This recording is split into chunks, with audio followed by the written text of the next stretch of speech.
നിലമ്പൂർ ഉപതിരഞ്ഞെടുപ്പിന് ശേഷം ഫേസ്ബുക്കിൽ ആരോ ഇട്ടൊരു പോസ്റ്റ് ഞാൻ കണ്ടു. രമേഷ് പിഷാരടിയുടെയും ധർമ്മജൻ്റെയും ഫോട്ടോ കൊടുത്തിട്ട് നിലമ്പൂരിൽ UDFനെ പിന്തുണച്ച നട്ടലുള്ള 2 കലാകാരന്മാർ എന്നാണ് അതിൽ എഴുതിയിരിക്കുന്നത്. അതെന്താ, UDFനെയോ BJP മുന്നണിയോ ഒക്കെ പിന്തുണച്ചാലേ നട്ടലുണ്ടാകുമെന്നുണ്ടോ? ഇടതുപക്ഷത്തെ പിന്തുണയ്ക്കുന്നവരുടെ നട്ടലിന് വിലയില്ലേ? അതോ ഇടതുപക്ഷത്തെ പിന്തുണയ്ക്കുന്നത് അപരാധമോ?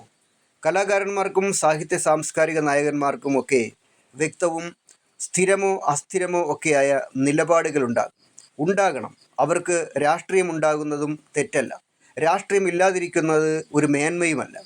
ഏതെങ്കിലും ഒരു പ്രത്യേക വിഷയത്തിലായാൽ പോലും നിഷ്പക്ഷത എന്ന് പറയുന്നത് ഉള്ളിൽ ഉള്ളത് ഒളിപ്പിച്ചു വെച്ചുള്ള ഒരു നിശബ്ദതയായിരിക്കും. അല്ലാതെ നിഷ്പക്ഷത എന്ന് ഒന്നില്ല. മിണ്ടാതിരിക്കുക, ഇടപെടാതിരിക്കുക എന്നത് മാത്രമാണ് നിഷ്പക്ഷത എന്ന് പറയുന്നത്. ഏതെങ്കിലും ഒരു കാര്യത്തിൽ 2 ശരികളുണ്ടാവില്ല. ഒന്ന് ശരിയും ഒന്ന് തെറ്റുമായിരിക്കും. എന്നാൽ ആ ശരിയും തെറ്റും ഓരോരുത്തർക്കും വ്യത്യസ്തമായിരിക്കും. ഓരോരുത്തരുടെ ബോധ്യങ്ങളിൽ നിന്നാണ് അവരവരുടെ ശരികൾ സ്വയം സ്ഥിരീകരിക്കപ്പെടുന്നത്. സ്ഥലകാല ഭേദങ്ങൾക്കനുസരിച്ചും ചില ശരികളും തെറ്റുകളും മാറിക്കൊണ്ടിരുന്നെന്നും വരാം. എന്നാൽ അപ്പോഴും ഒരു വിഷയത്തിൽ ഒരു സമയത്ത് ഒരു ശരിയും ഒരു തെറ്റുമേ നിലനിൽക്കുകയുള്ളൂ. പറഞ്ഞു വന്ന വിഷയത്തിലേക്ക് വരാം. തിരഞ്ഞെടുപ്പുകൾ വരുമ്പോഴോ അല്ലെങ്കിൽ എല്ലായ്പ്പോഴുമോ ഏതൊരു വിഷയത്തിലുമോ കലാകാരന്മാർക്കോ സാഹിത്യ സാംസ്കാരിക നായകന്മാർക്കോ ഒരു രാഷ്ട്രീയമോ നിലപാടോ ഉണ്ടാകുന്നത് ജനാധിപത്യപരമായി അവർക്കുള്ള അവകാശമാണ്. അതവർക്ക് അവരവരുടെ ബോധ്യങ്ങൾക്കനുസരിച്ച് പ്രകടിപ്പിക്കാം.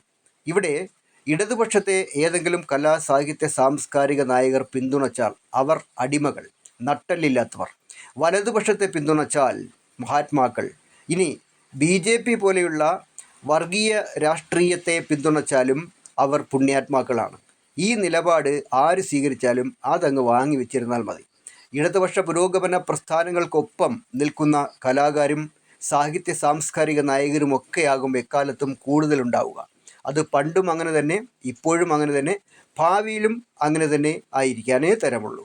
അതിന് ഇടതുപക്ഷ വിരുദ്ധരോ വർഗീയവാദികളോ വിറളി പിടിച്ചിട്ട് ഒരു കാര്യവുമില്ല.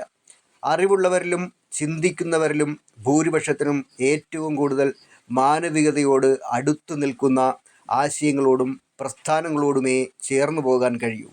അല്ലെങ്കിൽ തന്നെ ഇവിടെ CPIMനെയും ഇടതുപക്ഷത്തെയും പിന്തുണയ്ക്കുന്നവരൊക്കെ അടിമകളും അന്തം കമ്മികളും മറ്റുള്ളവയെ പിന്തുണയ്ക്കുന്നവരെല്ലാം സ്വതന്ത്ര അനുകൂലികളും എന്നാണല്ലോ വെയ്പ്പ്.